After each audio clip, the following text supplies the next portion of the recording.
ajakan untuk Jumat berkah. Potong. Iya. Jumat berkah. Enggak lah, katakan aja. Nah, Jumat berkah kan oke lah, hari Jumat memang rajanya semua hari. Betul.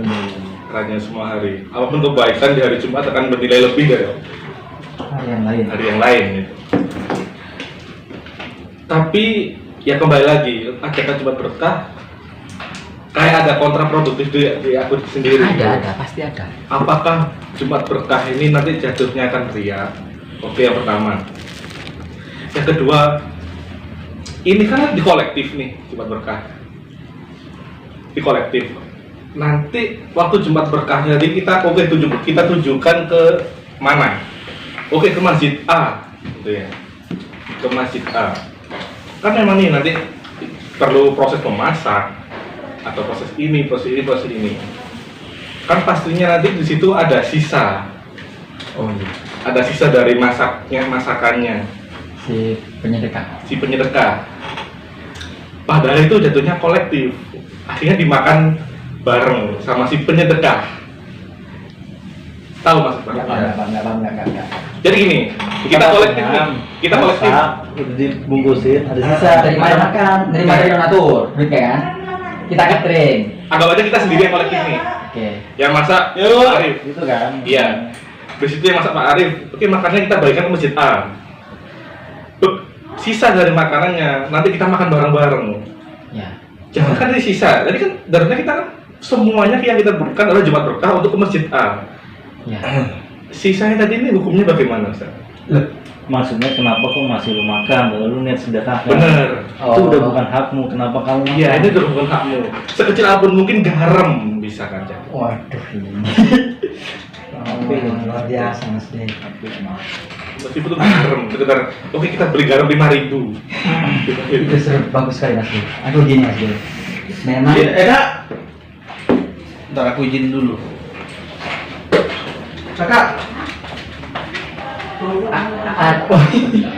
Luar biasa. Ada orang pernah waktu itu kedatangan tamu. Aku juga dapat kisah luar biasa. Ada orang dari makan dan datang. Si tuan rumah menyuguhkan makan cemilan yang bisa ambil satu-satu agar biskuit. Tuan rumah ini menyuguhkan monggo biskuitnya. Tuan rumah sudah ngasih ke tamu, monggo biskuitnya. Gak dimakan, tapi monggo. Akhirnya dimakan satu. Ternyata si tuan rumah pengen. Ambil juga ya. Boleh minta lebih tuan rumah. Iya, lo iya lah. Kayak gitu. Iya. Karena si tuan rumah ini sudah menyerahkan ke tamu. Jadi itu sudah punyanya tamu. Makanya kalau mau mencicipin ya minta lagi. Boleh minta dicicipin juga. Paham tuh? Paham. Itu bagiku luar biasa itu, kisah itu. Jadi benar-benar memang seakan-akan dia sudah tidak punya hak lagi untuk makan tanpa izin gitu loh. Benar. Nah, nyambung ke Mas Deka yang tadi itu luar biasa sekali. McQueen. Makanya ada hajat apa teman-teman? Aku tuku iki siji yo. Iya wes. Dalam bentar. Mana ya? Iya wes gampang wes. Pokoke panganan iki ngono ya ono ya wis itu. Kerja. Iya memang wes. Iki ambil. Iya. Kunci. Kerja aku masih ya. Ya, ada tungguin.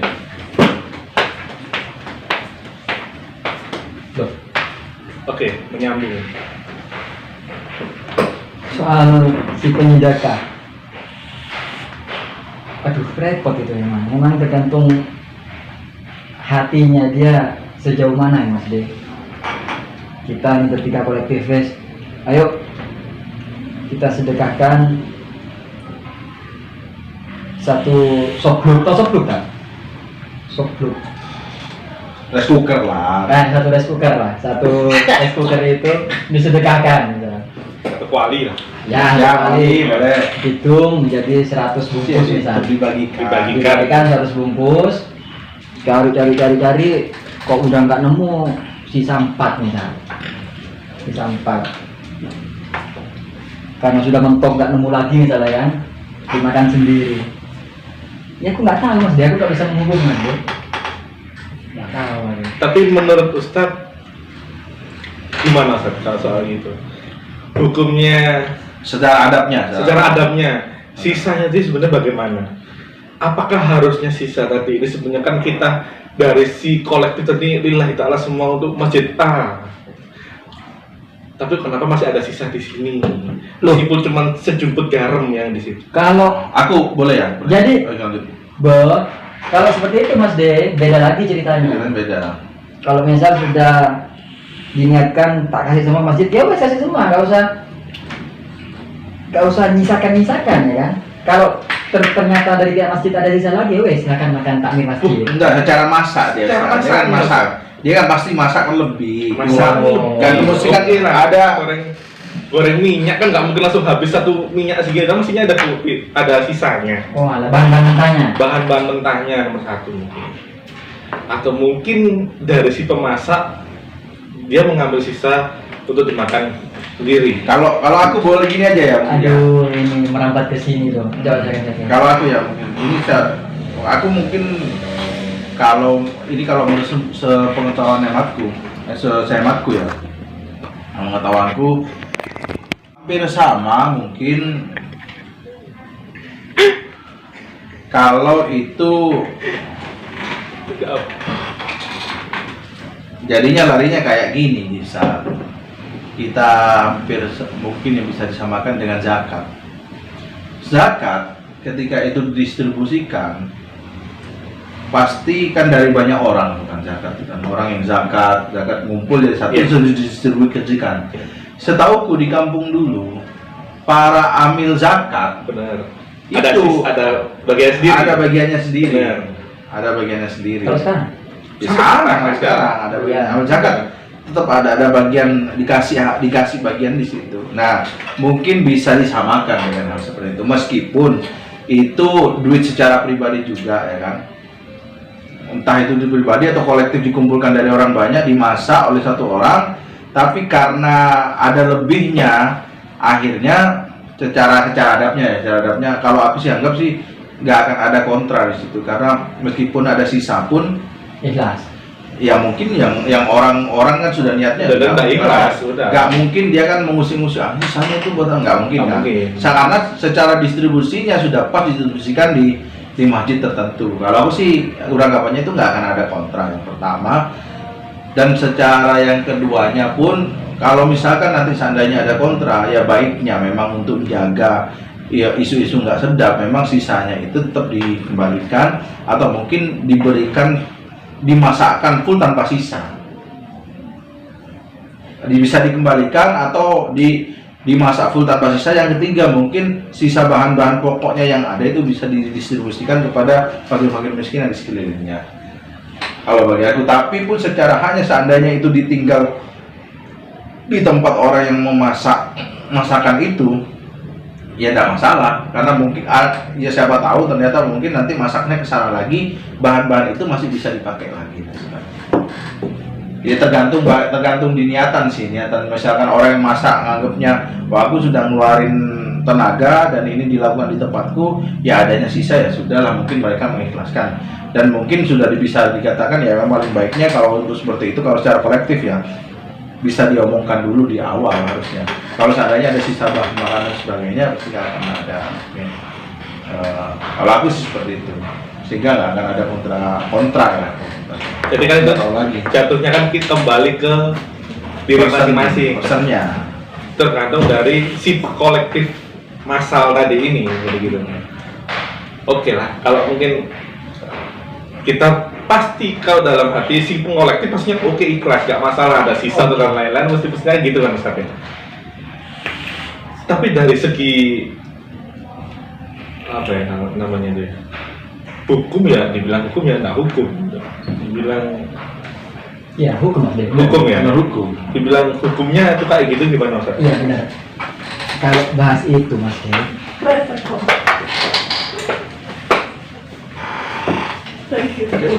Iya. kita ini hidup di zaman yang sudah, aku pikir ini tingkat keikhlasan kita ini sudah luar biasa. Zaman-zaman dulu itu Mas De, kita kan mungkin sering pernah mendengar tentang kisah-kisah yang duduk di bawah pohon lihat buah mengalir di sungai dimakan, khawatir ya, tidak sampai minta kehalalannya. Zaman dulu sampai segitunya kan. Zaman sekarang seakan-akan barang yang jatuh itu sudah wes ikhlaskan wes. Siapa yang ambil pun silakan apa-apa. Dulu di zaman dulu itu ada transaksi ini penjual dan pembeli. Si penjual ini masang harga 1.500 misal. Si pembeli bayar. Ternyata duitnya 1.400. Receh. Si pembeli mengira sudah pas 1.500. Si penjual ini hitung kurang 100. Si penjual ini ngotot nagih. Kurang 100. Kata si pembeli, demi Allah aku sudah lunas 1.500. Kata si penjual, kurang 100 ngotot, sampai heboh. Padahal si penjual ini ulama. Wahai ulama, kenapa engkau hari ini merindukan uang 100?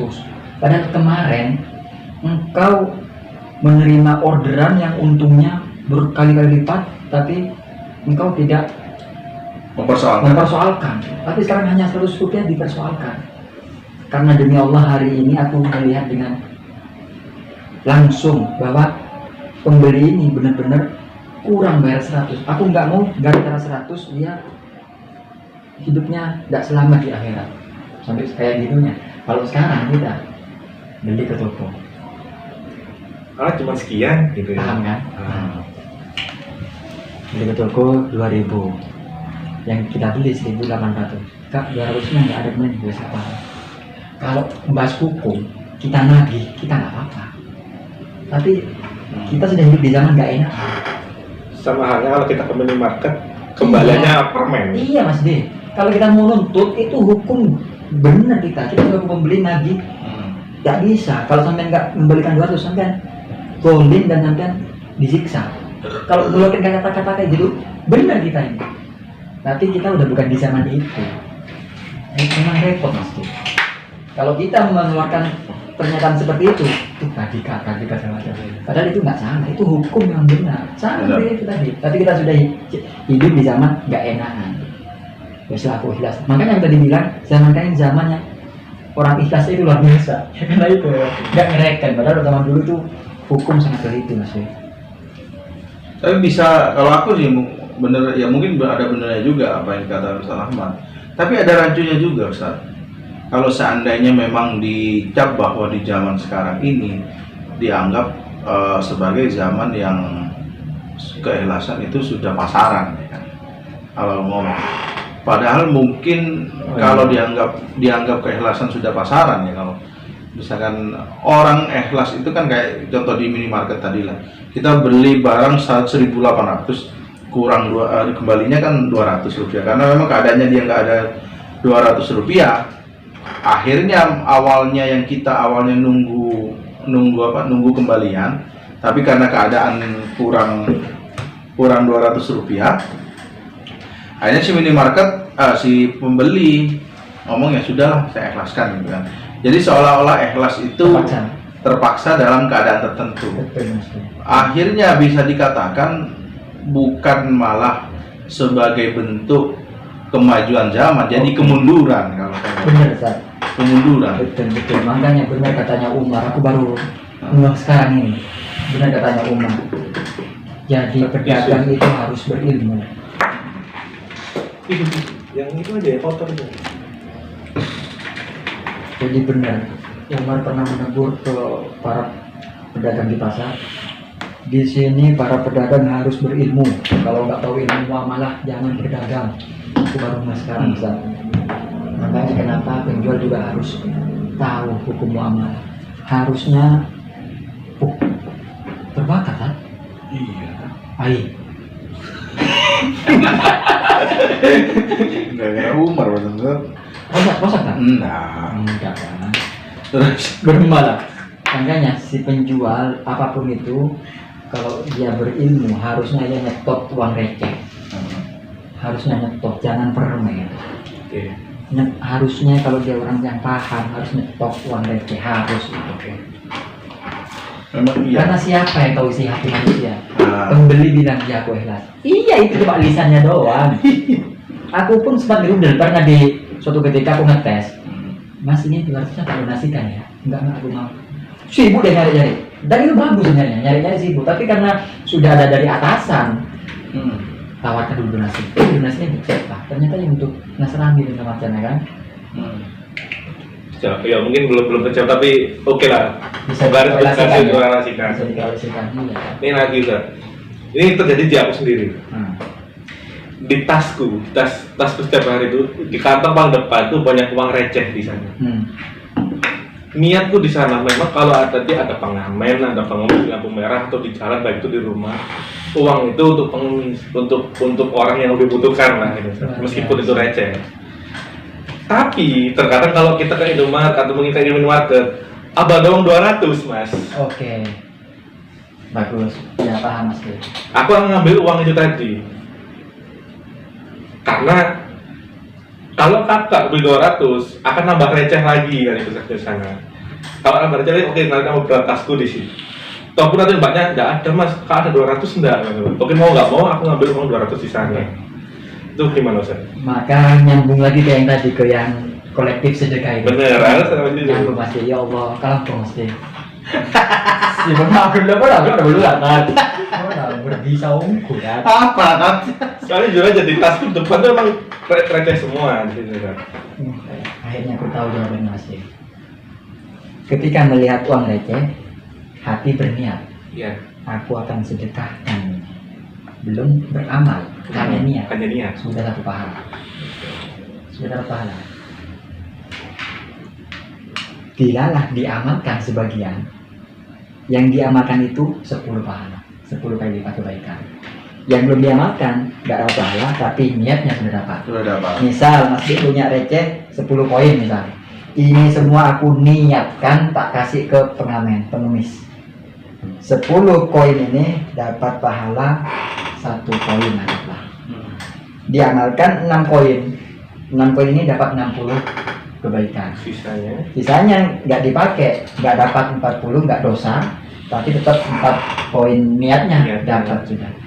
Masuk ke yang tadi kolektif. Aku ini niatkan semuanya tak kasih ke masjid.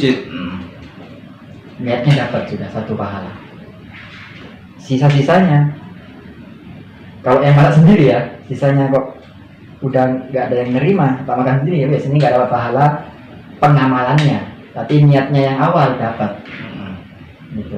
Tapi kalau donatur yang masuk minyaknya, garamnya tadi itu, ya itu tadi Mas Arif yang lebih bijak yang soal tadi itu bijak itu jawabannya itu. Tapi kalau pribadi sendiri yang nyumbang, maka ini jawabannya. Jadi sebenarnya kalau seperti yang kejadiannya Mas Deka itu keadaannya Mas Deka ngambil uang itu yang sudah diniatkan itu nggak dikenai hukum kalau saya ngomong. Jadi nggak ada hukum apa-apa ya sudah, karena setidaknya niat itu sudah dilancarkan ya Ustaz ya. Karena emang sebenarnya kan uang itu udah niat dari awal emang untuk itu tadi loh. Tapi setelah ada kasir di minimarket ada uang 300 mas, ada uang 200. Iya ya itu niat saja, niat untuk berbaik saja itu sudah dihitung, sudah hidayah. Nggak jarang ada orang yang sudah berniat, jarang ada. Niatnya aja itu sudah kebaikan. Makanya Islam itu beruntung, ajib bahasa Arabnya, ajib. Luar biasa. Kita diberi nikmat bersyukur dapat pahala, diberi musibah bersabar pahala. Jadi nggak ada celah untuk tidak dapat pahala.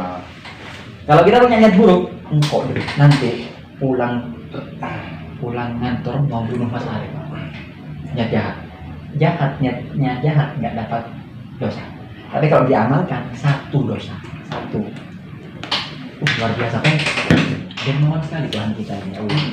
Makanya jangan cari Tuhan lain. Si gue agak enggak lah. Ya benar Mas Dek. Jadi kadang apa ya, orang itu berpikir Padahal kalau kita tahu Islam, ya kalau kita Islam dalam konteks kita benar-benar ngerti agama kita, sangat gampang sekali mencari kebaikan di Islam, mencari pahala di Islam itu. Sangat gampang sekali. Karena ya seperti yang dikatakan Ustaz Ahmad tadi, dengan niat saja kita sudah dihitung pahalanya. Malah yang sangat susah itu dari dosa. Secara logikanya, dosa itu dicari kayak anggapannya kayak anu lah, kayak kita maksiat lah ya, atau mungkin minum-minuman haram atau apalah, itu kan membutuhkan biaya yang besar. Iya benar. Sangat gampang sekali berbuat baik Tanpa biaya malah sebenarnya. Iya, kok nggak bijak. Gimana bijak, itu Gus Bah yang ngomong seperti itu. Nah, ini penutup penyambung lidah. Orang berbisa ukur. Iya, caca non formal. Aja, ya. Iya.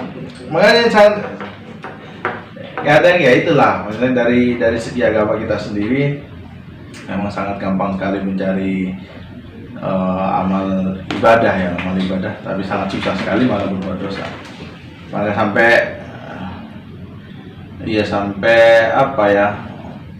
Kalau ya Gus pernah sih diomongkan juga sama Gus Bah itu, saya yang menjadi pelopor bahwa semua umat Islam itu masuk surga kecuali kalau memang dia ngelakuin dosa yang benar-benar kayak syirik dan sebagainya, ya sudah keluar dari melangkahi apalah Tuhan lah, itu baru sangat susah. Tapi kalau untuk yang lain, kalau misalkan cuma yang kepannya kasarannya kalau dia zina dan sebagainya, selama dia masih syahadat dan sebagainya, insya Allah tetap masuk surga. Karena menurut Gus Bah itu, kita itu sudah dikasih kuncinya, Miftahul Jannah katanya. Syahadat itu kan sudah Miftahul Jannah.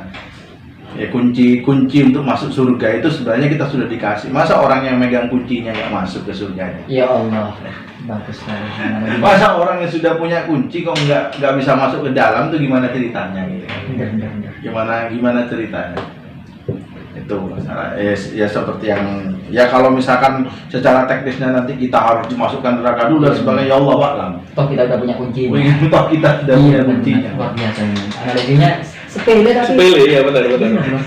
Itu ya itu ya gini. Iya, menurut saya seperti itu. Dan saya meyakini itu karena memang ya dengan itu, dengan asyhadu an la ilaha illallah, gampangnya gini. Allah menciptakan manusia. Baru habis itu muncullah syahadat untuk mengesahkan dia, mengakui bahwa Allah itu ada karena adanya manusia. Ya itu sudah kunci keimanan kita, kunci tauhid kita. Jadi kalau kita nggak megang kunci, kita nggak tahu kita nggak syahadat dengan itu, kita nggak tahu, berarti kan kita nggak ada kuncinya. Jadi kan seperti itu.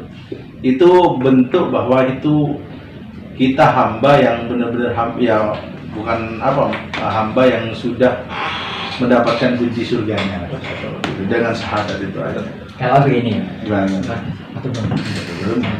Maksudnya jangan adil kan? Iya. Saya dulunya betul-betul di sini sebenarnya. Iya. Jadi memang sebelum manusia ini menjadi manusia yang berraga ini, di alam apa namanya, sebelum alam rahim, sebelum alam apa namanya, aku lupa guys. Itu semuanya sudah roh, alam ruh ya. Sebelum di kandungan, sebelum apa, alam ruh pokoknya manusia ini sudah ada. Dari Nabi Adam sampai akhir zaman sudah ada ruhnya, semuanya ada. Dan di sidang, wahai roh manusia, apakah aku ini Tuhanmu? Apakah kalian bersaksi aku ini Tuhanmu? Ya, kami bersaksi. Oke, ini kuncinya ya, kunci masuk surga ya. Udah dikasih di roh itu. Dikasih. Ternyata dari roh menuju ke alam rahim, lalu masuk ke menjadi alam dunia. Kunci itu gak dibawa. Nah, akhirnya kita di dunia nyari lagi kuncinya. Kalau ini analoginya kunci. Kita di dunia lahir masih belum sadar toh. Maksudnya belum pegang kuncinya. Kita nyari kuncinya itu, dapat ini kunciku yang Berupa dulu. sadar. Baru sadar.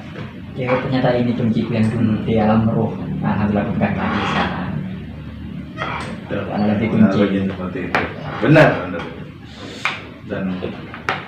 Dan patut berbangga sekali juga kita menjadi umat Muslim. Nabi Muhammad. Sekalipun keturunan Keturunan. termasuk beruntung. Termasuk beruntung. Ya itu sama seperti yang berapa kali saya menonton videonya itu, berapa kali saya nangis itu ya, ketika Hadi Hidayat menceritakan bahwa bagaimana ternyata umat-umatnya Nabi Muhammad itu yang tidak bertemu Nabi itu yang disebut sebagai saudaraku. Itu yang membuat dia sangat benar-benar. Coba Merdeka bisa lihat lah itu mungkin. Iya. Nah,